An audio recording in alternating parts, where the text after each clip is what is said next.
নমস্কার, কেমন আছো সবাই? আশা করছি সকলেই ভালো আছো। অপুর সংসারে নতুন একটি ভিডিওতে সবাইকে স্বাগত জানাই। এখন সকাল 7:30। সকালবেলা ঘুম থেকে উঠে উপরের রুমটা ঝাড়ু পোছা স্নান দান পুজো পাঠ সমস্ত কিছু কমপ্লিট করেই একবারে নিচে নেমে এসেছি। ছেলেদের ছুটি থাকলে যেটা হয়, সব কাজই একেবারে ধীরে ধীরে ডিলে হয়ে যায়, ঠিক তাই। ছেলেদের ছুটি, সেই জন্য কাজও খুব ধীরে ধীরে হচ্ছে। আগে এসে ব্রেকফাস্ট বানাচ্ছি, চা খেয়ে নিয়েছি। আজকে সিমাই বানাবো আর বানাবো পুরি। আটা দিয়ে পুরি তৈরি করব। সিমাইটা সেদিন মঙ্গলবাজার থেকে কিনে এনেছিলাম, 10 টাকার প্যাকেট। ভাবলাম যে কেমন হবে না হবে। সব সময় জানো তো পয়সা দিয়ে সব কিছুর মানে মূল্যাঙ্কন করা যায় না যে কোনটা কেমন হবে। সব সময় যে বেশি পয়সা হলেই সব কিছু ভালো হয়, এটা আমাদের ভুল ধারণা। দোকান থেকে প্যাকেট কিনে নিয়ে আসি, কত কত দাম নেয়। আর এই যে 10 টাকার প্যাকেট আমি সিমাই এনেছি, সত্যি কথা বলবো, রান্নার আগে কেমন কেমন লাগছিল, ভালো হবে তো, ভেঙে না যায়, গলে না যায়, কিন্তু দারুণ হয়েছে, সত্যি কথাই দারুণ হয়েছে। আর এদিকে ঘড়ির কাঁটা 8:30টার কাছে আমার বর রেডি হয়ে দাঁড়িয়ে রয়েছে। ওনার স্নানের পরে আর একটা মুহূর্ত দাঁড়াতে চায় না, আগেও আমি বলেছি। তো আগে ওনার টিফিনটা প্যাক করে দিয়ে নিই, তারপরে ছেলেদের জন্য করব। কারণ কি, ওরা তো ঘরেই আছে আজকে, ওদেরটা আরামসে করব। অনেক তাড়াহুড়া হলে জানো তো আমি একদম বুঝে উঠতে পারি না যে কোনটা আগে করব কোনটা পরে করব। আর ঘুম থেকে দেরিতে উঠলেই মানে সেই দিনটাই যেন মনে হয় যেন কতটা পিছিয়ে পড়লাম। সত্যিই পিছিয়ে পড়ি জানো তো। যাই হোক, এদিকে ওর বাপির টিফিনটা প্যাক করছি, আর সঙ্গে ডিম সিদ্ধ। সকালবেলা সবার জন্যই ডিম সিদ্ধ করা হয়। তো ছেলেদেরটা আর আমার, মানে ছেলেদের জন্য আমার জন্য থাক, ওর বাপিকে আগে খেতে দিই। উনি আগে খেয়ে বেরোক। ওর বাপি চলে গেল। তারপরে এই যে অনেক বাসন রয়েছে ধোয়ার জন্য। আর এদিকে 2 থেকে 2.5 কিলো মটরশুঁটি, এটা ফ্রোজেন করার জন্য মানে রেখেছি। তো ওর বাপি বললো যে একটুখানি গরম জলে, মানে ফুটন্ত জলে এটাকে ছেড়ে দিয়ে তারপরে তুমি ফ্রিজারে রেখো, তো ভালো থাকবে। আগে রাখতাম জানো তো, কিন্তু মাঝেই 1-2 বছর আর রাখিনি। তো এই যে এটাকে এখন মানে ভালো একটা যে কোনো ডাব্বায়, এয়ারটাইট ডাব্বা করে মানে ফ্রিজারের মধ্যে রেখে দেব। আর এই দেখো, ভেবেছিলাম সকালবেলা বোধহয় আজকে বেশি বাসন হয়নি, কিন্তু না বাবা, বাসনের তো একটা ঢের হয়েছে। এই ডাব্বাগুলোতে ভরে তারপরে আমি মটরগুলো ফ্রিজে রেখে দেবো, ফ্রিজারে। তোমরা কেউ এইভাবে ফ্রোজেন করে রাখো কি না কিছু জানি না, তবে শুনি অনেকে অনেক কিছু রাখে, কপি রাখে, সিম রাখে, গাজর, মানে অনেক রকমের সবজি রেখে দেয়, যেটা সিজনে পাওয়া যায় সেই রকম সবজি অনেকেই রাখে। তবে আমি স্রেফ এই মটরশুঁটি ছাড়া আর কোনোদিনও কিছু রাখিনি। যেহেতু দিল্লিতে 12 মাস সব রকমেরই সবজি পাওয়া যায় কম বেশি, হয়তো সিজন ছাড়া যে সবজিটা তার দামটা অনেক বেশি হয়, তবে সিজনের সবজিটা সিজনেই খেতে ভালো লাগে। আর অন্য সিজনে না, সেই সবজি সেই স্বাদও লাগে না, ভালোও লাগে না। কিন্তু মটরশুঁটি যেটা, এর ব্যাপারটা আলাদা, এর কোনো মানে স্বাদ পরিবর্তনের ব্যাপার নেই। তবে এটা তো পাওয়া যাবে না এরপরে আর, সেই জন্যই মটরশুঁটিটাই রাখি। এদিকে রান্নাঘরটা গুছিয়ে ঝাড়ু মেরে নিলাম, এখন নিচেটা পোছা দেব। পোছা দিয়ে এই যে ছাদে এসেছি। অনেক জামা কাপড়, সকালে স্নান করেছি যখন তখনই ভিজিয়ে রেখেছিলাম। গতকাল জামা কাপড় কাচিনি, একাদশী ছিল, ওই জন্য জামা কাপড় কাচা হয়নি। তো অনেকটাই জামা কাপড়। আর এখন তো জামা কাপড় প্রত্যেক দিন হবে, তার একটাই কারণ, সেটা হচ্ছে এখন শীতের জামা কাপড়গুলো সব তুলতে হবে। জানো তো, মাথা পুরো খারাপ হয়ে রয়েছে আমার। বাড়ি ঘর চারিদিকে শুধু কাপড় চোপড় আর কাপড় চোপড়, মানে এগুলোকে ধুয়ে ধুয়ে সব না তুলতে পারা পর্যন্ত যেন শান্তি নেই।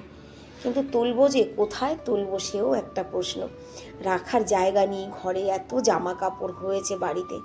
ওর বাপিকে আজকেও সকালে বললাম, হ্যাঁ গো, জামা কাপড় বেছে বেছে বাদ দিয়ে দাও না, আর ঘরে রাখার জায়গা হচ্ছে না জামা কাপড়। যাই হোক, এদিকে মেশিনে জামা কাপড় দিয়ে দিয়েছি, আর 2-1টা জামা কাপড় হাতে কাচার আছে, এগুলো আমি হাতে কেচে নিই। সব কিছু মেশিনে দেওয়া যায় না, কিছু কিছু হাতেও কাচতে হয়। আমার হাতে কাচতে কাচতে এদিকে মেশিনের জামা কাপড়ও কাচা হয়ে গেছে। এই জামা কাপড় মেলা নিয়ে হয়েছে এখন আরও একটা সমস্যা, কোনো একটা জায়গা সেই রকম ছায়া নেই যে ছায়ায় জামা কাপড় মেলবো।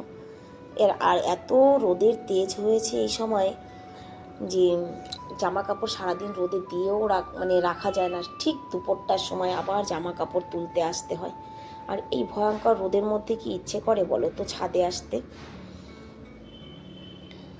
কিন্তু কিছু করার নেই। ব্যাস আর 2-4 দিন পর থেকে জামা কাপড় বিকেলবেলায় কাচা হবে। আর এবেলা কাচলেও আমি কাপড় চোপড় মেলবো না। গরমের দিনে আমি এবেলায় কাপড় চোপড় মেলি না। জামা কাপড় মেলে ঠেলে কথার এখন আমার শুধু একটাই কাজ, সেটা হচ্ছে রান্নার কাজ। চলে এসেছি। এই যে এই মাছগুলো কেটে ধুয়ে পরিষ্কার করেছি কালকে রাতে, জানো তো। ছোটো মাছ খেতে ভালো লাগে, কিন্তু এই যে পরিষ্কার করাটা কি কঠিন কাজ। একটা কাকু বলছিল এই মোরলা মাছের নাম দিয়েছে বউ জ্বালানি মাছ। আমার না নামটা ভীষণ পছন্দ হয়েছে। তোমাদের যদি পছন্দ হয় অবশ্যই কমেন্টে জানাবে যে মোরলা মাছের নাম বউ জ্বালানি মাছ নামটা কেমন হয়েছে। আর প্রত্যেক দিন যে কাজটা আমার বর করে সেই কাজটা আজকে আমি করছি। তার একটাই কারণ, সকালবেলা আমাকে বলেছিল কি রান্না হবে আজকে। আমি বললাম আমি এখনও ভেবে উঠতে পারছি না কি রান্না হবে, ছেড়ে দাও, আমি পরে ভেবে নেব। সেই কারণেই কিন্তু আজকে আমার সবজি কাটতে হয়েছে। আর এদিকে লাউয়ের ছালটা কোচানো ছিল ফ্রিজেই। লাউয়ের ছাল, পেঁয়াজ, রসুন, কাঁচা লঙ্কা আর কালো জিরে ফোড়ন দিয়ে করছি। তার মধ্যেই ছোটো মোরলা মাছ দিয়ে দেবো, ওটা দিয়ে ভাজা হবে। আর এদিকে ছেলেদের জন্য ডিম সিদ্ধ করলাম, যে ডিমের ঝোল করব। কারণ আমার ছেলেরা এই দুটোর একটা সবজিও খাবে না। আমার জন্য তো একটাই অনেক, এই ভাজিটা দিয়েই আমার খাওয়া হয়ে যাবে, কিন্তু ছেলেদের। এদিকে দেখো কথা বলতে বলতে আমি কিন্তু রান্নাটাও সেরে ফেলেছি। উচ্ছে আলুর সবজি হয়ে গেছে, ভাজি হয়ে গেছে, আর ওইদিকে ডিমের ঝোল। দুপুরবেলা খাবার দাবার খেয়ে ওর বাপি ঘুমিয়েছে।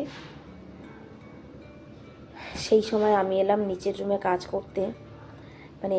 কাজ বলতে ওই যে একটু আগে বললাম জামা কাপড়। উফ, কি জামা কাপড়! সকালবেলা ঘুম থেকে উঠে ছোটো ছেলের প্রথম কথা ছিল, মা আমার গরমের জামা কাপড় বের করে দাও, আমি এই ফুল হাতার জামা কাপড় আর পরবো না।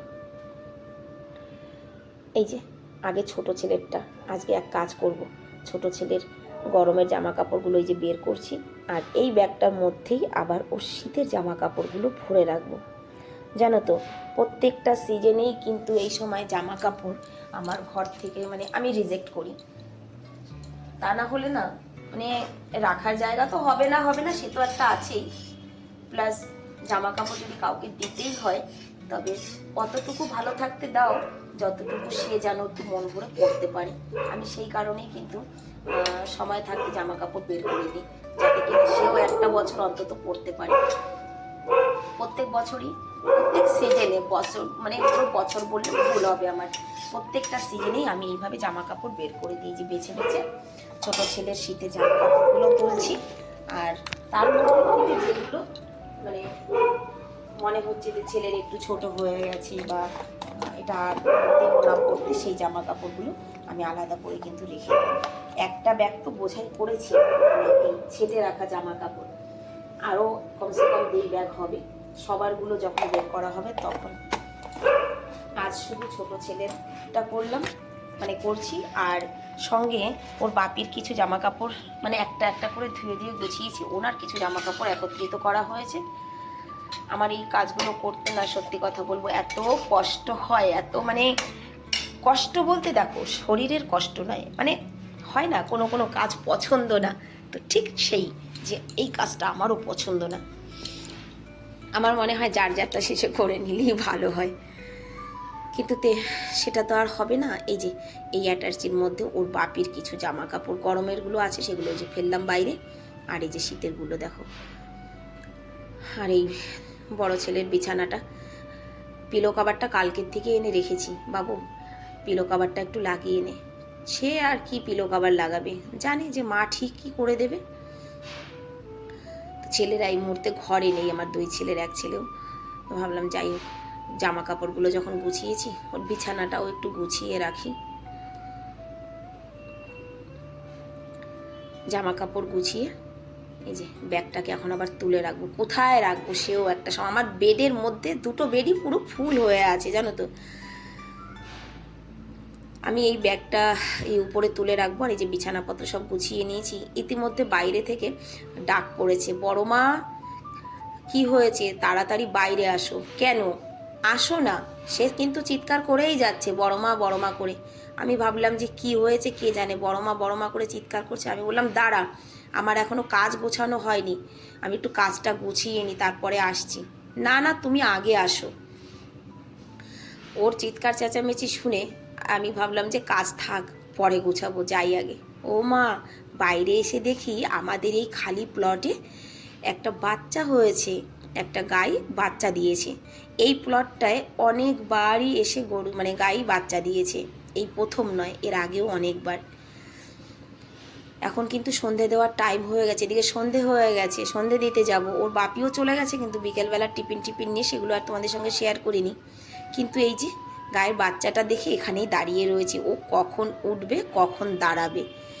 কত সত্যি এটা ভাবলে কতটা অবাক লাগে যে সবে জন্ম নিয়েছে নবজাত শিশু, সে ঘন্টা 1.5 ঘন্টার মধ্যেই কিন্তু উঠে দাঁড়াবে। এমন কি সে এই জিনিসটাও জানে যে কোথার থেকে সে দুগ্ধ পান করবে, তাকে কিন্তু বলে দিতে হয় না, বা কেউ ধরে মায়ের দুধের কাছে নিয়েও যায় না। ভীষণ অবাক লাগে না? এই জন্যই কিন্তু এখানে দাঁড়িয়ে রয়েছি যে ও কতবার পড়ছে, কতবার উঠছে, আর তারপরে উঠে দাঁড়িয়ে ও কখন মায়ের দুধ খাবে, এটা দেখার জন্য এখানে জানো তো সবাই আমরা দাঁড়িয়ে রয়েছি। বোন রয়েছে, বাচ্চারা রয়েছে, ওর মা ওকে চেটে যাচ্ছে, সমানে চেটে যাচ্ছে, আর মাঝে মাঝে দেখছি বাচ্চাটাও ওর মার মুখটাকে চাটার চেষ্টা করছে বা চাটছে। একেবারে মায়ের মতো হয়েছে, দেখো পুরো মার মতো হয়েছে বাচ্চাটা। তবে ছোট বাচ্চা, সেটা গরুরই হোক, কুকুরের, বিড়ালির, মানুষের, ছোট বাচ্চাটা দেখলে সত্যি ভীষণ আদর করতে ইচ্ছে করে। এবার এর মার কাছে যদি যাই তাহলে তো আর রক্ষা নেই বাবা। এই দেখো এই দেখো এই দেখো দেখো দেখো প্রায় দাঁড়িয়েছে। ওহো, কতবার পড়বে, 108 বার নাকি পরে শুনেছি, গুনিনি কোনোদিনও, মা ঠাকুমার মুখে শুনেছি। ফাইনালি কিন্তু বাচ্চাটা উঠে দাঁড়িয়েছে। ওই দেখো ওই দেখো, কি দারুণ লাগছে বলো।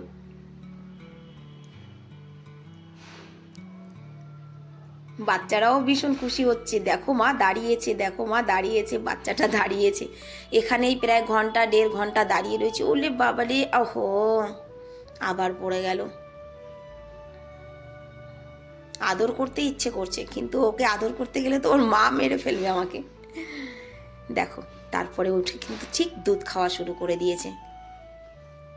সত্যি এটা ভগবানের যে কি সৃষ্টি, সত্যি অবাক লাগে ভাবলে যে কত আমাদের মানুষের বাচ্চা কিন্তু ধরে আমরা সেই মায়ের দুধের কাছে নিয়ে আসি, বাচ্চাটাকে দুধ খাওয়ানোর জন্য মুখের মধ্যে দিতে হয়, কতভাবে চেষ্টা করতে হয়। তবে দেখো ভগবানের সৃষ্টি, ও ঠিক দাঁড়িয়ে, ওর কোথায় খাদ্য সেখানে ও পৌঁছে গেছে। তারপরে আমি এখান থেকে চলে যাচ্ছি ঘরে, কারণ কি অনেকক্ষণ এখানে দাঁড়িয়ে রয়েছি গরুর কাছে, বাচ্চাটাকে দেখছি। তারপরে ভাবলাম যে না, ওকে এবার একটু কিছু খেতে দিতে হয়। ঘরে গিয়ে তাড়াতাড়ি করে গরুটার জন্য আমি 2টো রুটি করলাম, রুটি করে নিয়ে তারপরে এই যে এসেছি। এখন বাজে 8:45, জানো তো। যাই হোক বন্ধুরা, আমার আজকের এই ভিডিওটা তোমাদের কেমন লাগলো, আর এই নান্না মুন্না বাচ্চাটাকে তোমাদের কেমন লাগলো অবশ্যই কমেন্টে জানাবে। সবাই ভালো থাকবে, সুস্থ থাকবে, দেখা হবে আবার নেক্সট ভিডিওতে। সবাইকে রাধে রাধে, টাটা।